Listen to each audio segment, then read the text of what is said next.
Ir primeiro aos que se afastaram. Ir primeiro aos que se afastaram.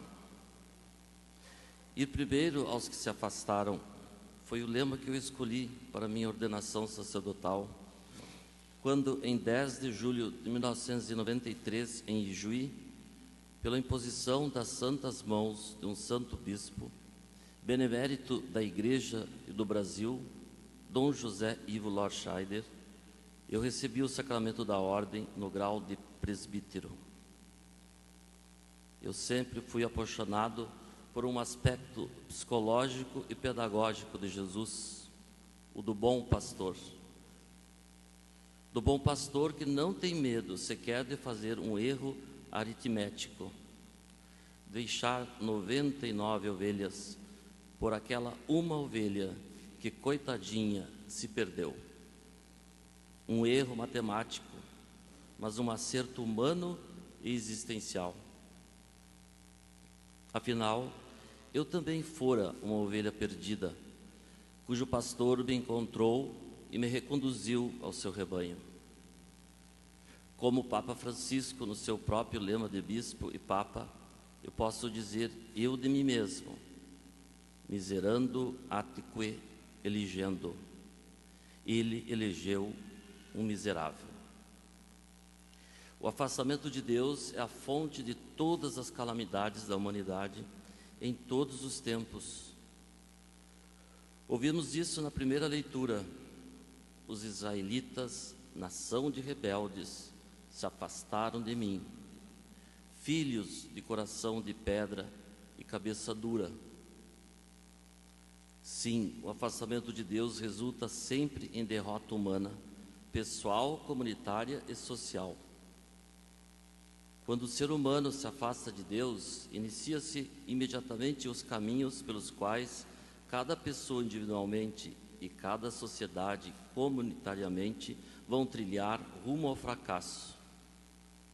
As injustiças sociais e econômicas, as guerras sem sentido nenhum, a exploração dos pequenos e pobres, o descuido com a vida humana do nascer ao pôr do sol da vida, o descaso para com a natureza e o desrespeito com a Mãe Terra, os preconceitos étnicos, religiosos, sociais, econômicos, de gênero e ideológicos. A raiz de todos os males está no orgulho humano, aquele mesmo orgulho do qual eu mesmo, e creio que vocês também, já foram vítimas, de se achar melhor e maior que todos.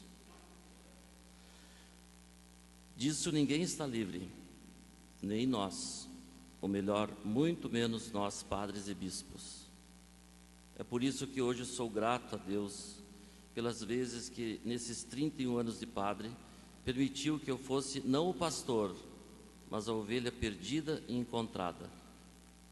A começar por aquele enorme exemplo do Bispo da Esperança que foi para mim e para o Brasil, Dom Ivo Lorscheider. Foi ele quem moldou bastante do que sou como padre.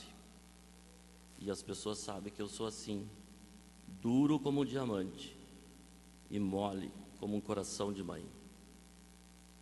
Mas também não podemos esquecer, muito menos eu, aquelas e aqueles na nossa vida, pessoas que marcaram nossos corações, os pais, meus pais, que a maioria aqui conheceu, que eu os considero pessoas santas, colegas, amigos e amigas, casais leigos, profissionais de todas as áreas, políticos, crianças, gente simples e doutores.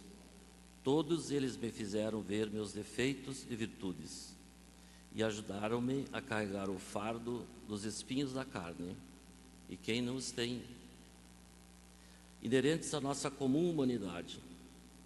Afinal, se fôssemos anjos, não teríamos corpo e não habitaríamos a terra, porque o lugar de anjos é no céu. Nesses anos todos de padre, senti também o significado do que Jesus viveu e declarou: Um profeta só não é estimado em sua própria pátria. Que bom que senti e vivi isso.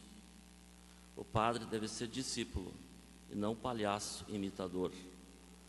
Quem imita é o macaco de Deus, o demônio, que sempre se esconde por trás da imitação para se fazer de importante e levar um padre ao pico da perdição, o carreirismo, como forma indigna de exercício da vocação que o torna um funcionário do sagrado e o aprisiona numa armadilha psicológica perigosa, onde o servir não é mais nada do que uma escada para suas pretensões.